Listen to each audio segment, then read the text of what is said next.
This must be a first. Is this the first Uber you've had, like an interview Uber type deal, headed to the airport? Definitely, yes. Fantastic. Well, that's a first. And you know what? Everybody that kind of rolls with Uber Jeff, I kind of break down Bitcoin for them the best I can, right? So you might be able to give me the pitch. Let me give you the pitch. You tell me if you think this jives. Seriously. All right. Okay, so they get in here and I say, what do you know about Jeff Bitcoin? is giving me the pitch That's on Uber Jeff. Bitcoin. Here we go. Right, I say, you ready? Yeah. Okay, so first start with, have you ever heard Hit about Bitcoin? You always say, what's Bitcoin? I met Satoshi. What do you mean? Okay, right. All right, so anyway, Bitcoin, I compare it to like maybe Uber. Yeah. Right? So if you think about the taxi cab industry, how disrupted it was because it was a monopoly. Right. Right? So I tell people it's bad a monopoly. Experience to the rider. Bad experience. Right. So they were slow, they were expensive, right. and unsecure. You never knew what you're going to get, right? And they were a monopoly because they could charge anything they wanted to, obviously. Just like the banks today kind of show up. Yeah, don't show up anything. But basically what Uber did is a couple young guys, I don't know if they were smoking a joint in their mom's garage or whatever, but they came up with 10 or 12 lines of code. They were at Le Web in Paris, actually. I know exactly what happened. Okay, well, something like... So they were at a conference in Paris. They hired one limo driver. Okay. And they said, look, we'll pay you by the hour, but we're going to text you and you're going to show up whatever address we give you. You have to show up right away and pick us up and do whatever we tell you. And then they had an aha moment. And then they had an aha moment and they brought this idea to San Francisco. But they didn't invent this. You actually were there in the space before. Listen. I started this in 2003. Yeah, so I created a company called Limo Res, like reservations, reservations. And then we changed the name to Ground Link. And we were there like 6-7 years before Uber. But you guys tried to do everything legally. These guys came in and just broke the rules and just got a start. Right? Well, is that it? We didn't have the money to subsidize the rides. Right? Uber raised a lot of money. They basically cut the prices by half. Okay. Our slogan was happy drivers equals happy customers. So we would try to pay more to the drivers. Sure. Instead of paying less, we try to pay more. Gotcha. And Uber cut the prices by half and then paid even less to the drivers. But Welcome to Uber Jeff, right? Right, exactly. So, but because they had so many customers and so many, again, this was right after the recession. People needed a job. Yeah.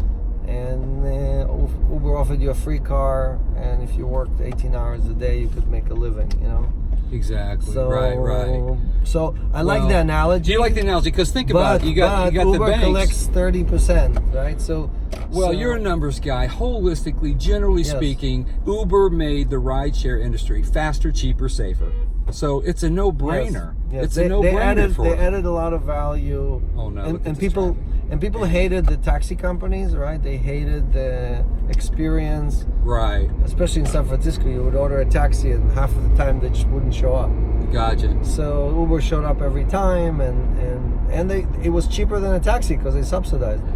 So it was a no-brainer. Is it a fair assessment in Alex Mashinsky's view, those comparisons, Uber and the bank traditional system or taxi cab? Because aren't the banks the monopolies today? Yeah, so the banks today don't care about you at all. If you don't want to give them the money, there's 10 guys behind you who will give them their deposit.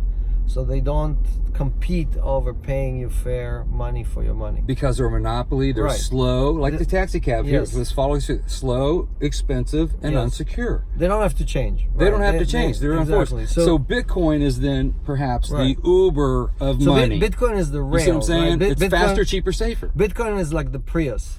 Okay. Now we need Uber Jeff to come and say, hey, I'm gonna give you a great experience. I'm gonna charge you much less. I'm gonna give you much more. Yeah. So because the Bitcoin itself, it doesn't do anything. It just, unless all of us use it, unless all of us are part of the system, the Bitcoin does not become a valuable replacement. There's 21 million Bitcoin baked into the code. There's already lost 5 million. There's going to be less of it in 2043 when they do the last one, right? Right. 2043 is the last Bitcoin mine. It's a deflationary device. System. And it's kind of what you guys were talking about earlier today, you and Mark. But to me, it seems like that's a great thing to be a part of because it holds the value. Doesn't that make it a sound or solid money? It's a great store of value. It's the opposite of what the dollar does, right? So the dollar loses 3 or 4% of its value every year, which is amazing because we're printing so many new dollars. Right? Didn't you say something a couple weeks ago about the Fed or somebody printed $280 billion just at night or whatever in a couple weeks? Well, again, it's not real money. This is just entries into a spreadsheet, right? When the banks or central banks create money, they are just entering. They're putting an entry on the deposit side, and they're putting an entry on the debit side. It's a double entry system. Even, yeah. So it's just an entry into a ledger, you know. So and you hear about it in terms like the Fed's balance sheet and things like that. Yeah. But really, all these things are IOU, right? Right. That are either issued, meaning you owe that money to a bank, or you owe it to, or the bank issues it. When you give the bank money, they give you an IOU. The bank tells you, I owe you $10 or $100. Right.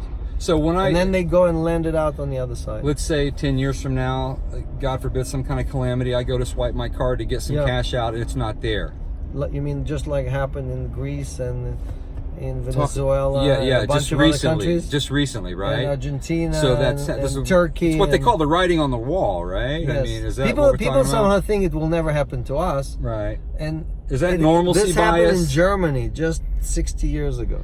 What's this whole idea with normalcy bias? This whole thing, I think it's what you were talking about earlier about we need to really get onto this mass adoption thing, or, you know, we're 11 years old now. So right? every technology... So is it a normalcy bias that we're so comfortable with the dollar or for fiat currency that it's so hard to think about what the heck is Bitcoin? Yeah, what is that? The problem we have is that most people think that someone else is going to solve this for them. Right? They're sitting on the sidelines, and even if they bought some Bitcoin, they're not the evangelists who are going to bring 100, 1,000, 100,000 people into this industry. And without these people, the Bitcoin is not going to become more valuable. Because if you have a supply of 21 million, right now I think we're at 16 or 17, and we're going to go all the way to 21, right?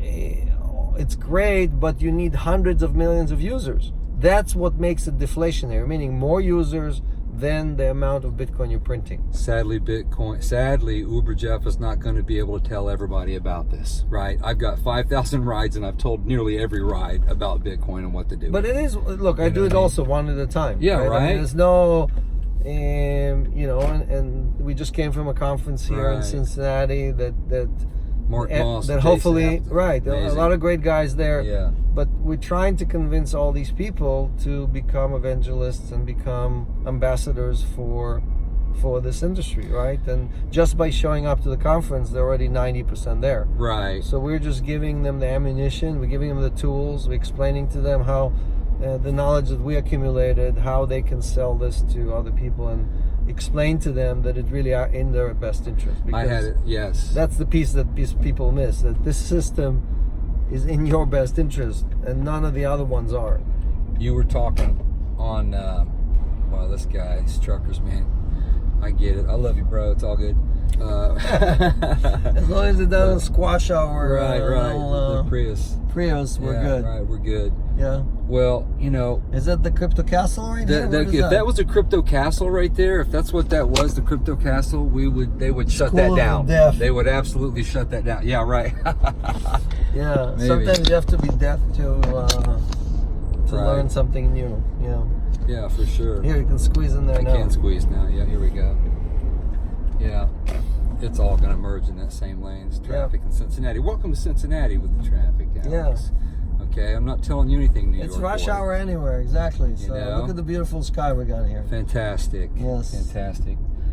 We had a great conversation today at lunch, you and Mark Moss, but I got to say, a lot of that stuff was over my head. I'm going to have to watch it a few times, right? You know, the Keynesian and... We're pretty close on our opinion. There's few things that we are...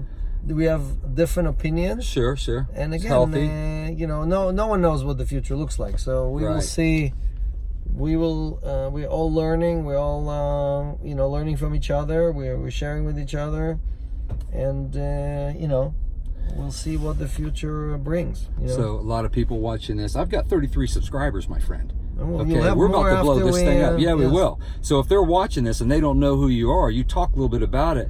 But you know, you were born with a silver spoon in your mouth, a rich boy. Is that right? No, Huh? let me tell Come you. on, you're a rich boy in New York, man. I'll tell you a quick story. I was born in the Ukraine, in a tiny little town called Chernovtsi.